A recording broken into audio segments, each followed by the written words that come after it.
Hey, bonjour à tous, nouvelle petite vidéo avec Renard Bleu et aujourd'hui c'est pour vous donner une petite astuce avec le pendule. Vous êtes véritablement nombreux à me demander mais comment ne pas influencer le pendule lorsqu'on pose une question qui peut nous toucher, même lorsque vous recevez quelqu'un pour rendre service à une personne, comment ne pas être influencé comment ne pas influencer plutôt le pendule par notre désir le plus profond. Même si vous savez faire vraiment le vide, poser, s'ancrer et être neutre, il y a toujours cette partie humaine qui fait qu'on peut être sensible à la situation de la personne. Alors, voilà comment faire. J'ai une astuce. Vous prenez donc une feuille, un carnet comme ça, mais déjà juste la feuille.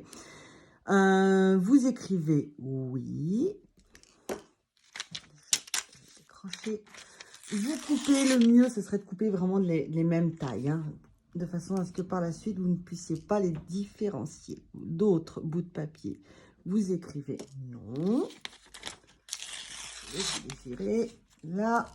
Et l'autre partie, la dernière partie, vous pouvez vous faire autant que vous voulez, suivant le thème dont vous avez besoin. Hein. Et là, ici, vous écrivez « Je ne sais pas ». Vous redemandez plus tard ou ce que vous voulez, quoi. Hein. Hop, ça, vous poussez, vous mettez loin. Vous froissez. Tac, tac, tac. Vous le froissez bien. L'autre aussi. Froissez bien. Là. Et celui-ci, vous froissez. Voilà. Vous les mélangez. Vous faites en sorte de, voilà, de ne plus vraiment les reconnaître. Tac, tac, tac. Là, là, là. Vous prenez votre pendule, ici. Donc, je vais me mettre de façon à ce que mon bras ne vous gêne pas. Voilà. Et, comment je vais le mettre?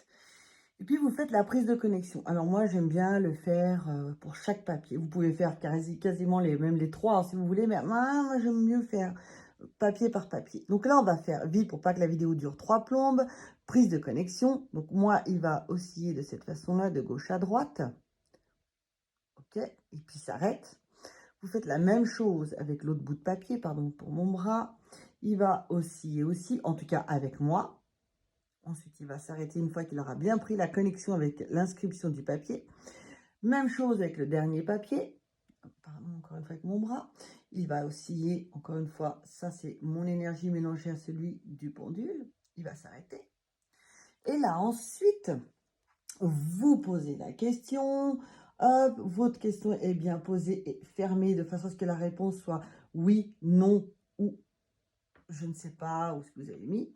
Et puis là, le pendule va se diriger vers le papier. Là, c'est moi qui triche. Hein, c'est vraiment pour accélérer un peu la chose. Il va aller soit à gauche, soit ici, soit là. Une fois que le pendule, voilà, on va dire qu'il a choisi ce papier-là, vous vous remettez dessus, puis vous demandez, est-ce que c'est le bon bout de papier ou une autre chose? Il va répondre soit oui, dans le sens des aiguilles d'une montre. Encore une fois, ça, c'est mon énergie mélangée à la sienne. Soit non. Et là, pour moi, le sens inverse des aiguilles d'une montre. OK. Et ensuite, vous ouvrez le bout de papier et vous découvrez la réponse. OK. De cette façon-là, vous n'avez pas influencé votre pendule. La réponse est en principe à 90% juste. Voilà pour la petite combine du pendule. N'hésitez pas à me laisser des commentaires, me dire ce que vous en pensez. Quelle est aussi votre astuce à vous, si vous avez envie d'en parler ou alors si vous voulez tenir secret. Et c'est votre droit. Mais en tout cas, voilà, je tenais à partager ma petite combine de façon à ne pas être influencé et laisser le pendule vraiment être quelque part neutre.